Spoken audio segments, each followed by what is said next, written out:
Assalamualaikum warahmatullahi wabarakatuh. Jumpa lagi bersama saya di channel Mas Vincent. Oke, di video tutorial kali ini saya akan membahas beberapa penyebab kulkas cepat rusak, teman-teman ya. Jadi kalian perlu ketahui penyebab apa saja sih yang membuat kulkas cepat rusak, teman-teman. Nah, di sini ada kulkas satu pintu. Ini juga membuat kulkas tidak dingin ketika kita melakukan kesalahan-kesalahan ya. Oke, yang pertama di sini di bagian freezer. Jadi di bagian freezer ini sangat rawan sekali jika kalian tidak tahu atau kalian tidak tahu menggunakannya. Nah, di bagian freezer ketika saat pengambilan es batu itu usahakan jangan menggunakan benda tajam, teman-teman ya. Jadi kalau misalkan kalian menggunakan benda tajam, otomatis di bagian evaporator ini nanti akan bocor. Nah, ketika sudah bocor, kulkas kalian nggak bakalan bisa dingin, dan ini harus cepet-cepet kita tangani, teman-teman ya. Sebenarnya di sini sudah ada petunjuk, teman-teman ya. Jadi ada petunjuk, ini saya akan bacakan agar lemari es selalu sejuk kerja lebih baik. Cairkan bunga es pada evaporator 2 minggu sekali. Jadi kalian harus mencairkan bunga es 2 minggu sekali supaya pendinginannya itu tetap maksimal, teman-teman ya. Karena semakin banyak bunga es nanti bukannya semakin dingin, malah semakin tidak dingin, teman-teman. Jadi seperti itu. Nah, di sini yang sering terjadi itu di bagian pengaturan suhunya, teman-teman ya. Karena kita nggak tahu saat memutar. Jadi kalian jangan sampai putar-putar kalau kalian nggak tahu caranya, teman-teman ya. Nah, di sini saya akan coba contohkan.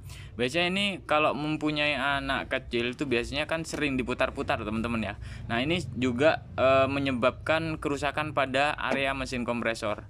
Nah, ketika mesin kompresor ini sudah nggak jalan, hanya panas saja, kulkasnya nggak dingin, otomatis kulkas akan macet, teman-teman ya. Nah, di sini saya akan coba contohkan ya. Seumpama di sini suhunya di angka 5. Nah, kemudian kita coba turunkan. Seret, kita turunkan ya. Nah, angka 4 di sini mesin kompresor sudah mati ya. Nah, kita coba turunkan ke angka 3. Kemudian setelah itu kita langsung naikkan kembali. Nah, ini mesin kompresor gak bakalan hidup, teman-teman. Karena kenapa? Karena mesin kompresor itu ada jeda waktu tunggu sekitar 10 menit sampai 15 menit. Jadi kalau misalkan kalian langsung turunkan kemudian mesin kompresor mati, kemudian kalian naikkan, otomatis kulkas kalian gak bakalan dingin. Dan ini hanya kulkas gak dingin tapi lampu menyala. Tapi di bagian mesin kompresor itu biasanya bunyi cetak-cetik seperti itu, teman-teman ya. Nah, di sini saya coba contohkan lagi. Nah, kecuali seperti ini ya. Misalkan ini di angka 5. Nah, di angka 5 ini ketika kulkas sudah masih belum maksimal dinginnya, teman-teman ya. Ini kita turunkan, tapi mesin kompresor ketika kita turunkan itu mesin kompresor masih nyala. Nah, kita nggak apa-apa nih, kita naikkan kembali. Nah, karena kan mesin kompresor tidak mati, teman-teman ya. Jadi seperti itu.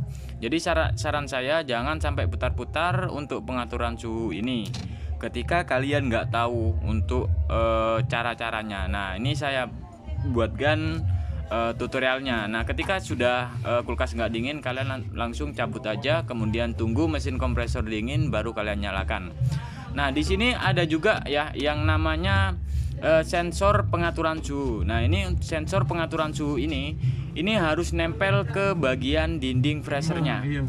Jika sensor ini tidak nempel ke bagian dinding freezernya, otomatis si pengaturan suhu ini tidak bisa bekerja maksimal, teman-teman.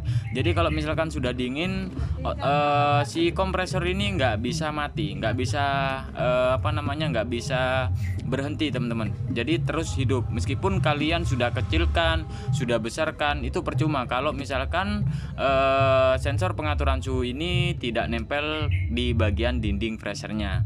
Jadi ketika sensor pengaturan suhu ini lepas, kalian bisa pasang kembali atau kalian bisa tempelkan aja menggunakan double disc, teman-teman. Karena ini juga menyebabkan kerusakan pada area mesin kompresor nanti. Karena kenapa? Karena mesin kompresor selalu bekerja, selalu hidup terus menerus, nggak ada matinya teman-teman.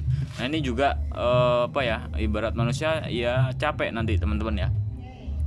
Selanjutnya di sini masalah voltase listrik, karena voltase listrik ini sangat berpengaruh pada kulkas teman-teman ya. Jadi kalau misalkan voltase kurang bagus itu biasanya kulkas cepat rusak dan tidak dingin.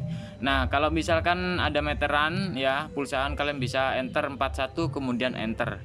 Nah di sini pasti keluar 227. Nah ini artinya normal ya, 220. Biasanya kalau misalkan kurang dari 220, minim itu 190 ya, baru kulkas kalian aman teman-teman ya. Oke, mungkin itu aja untuk video tutorial kali ini. Semoga video ini bisa bermanfaat, dan jangan lupa like dan subscribe. Jika teman-teman ada pertanyaan silahkan tulis di kolom komentar. Assalamualaikum warahmatullahi wabarakatuh.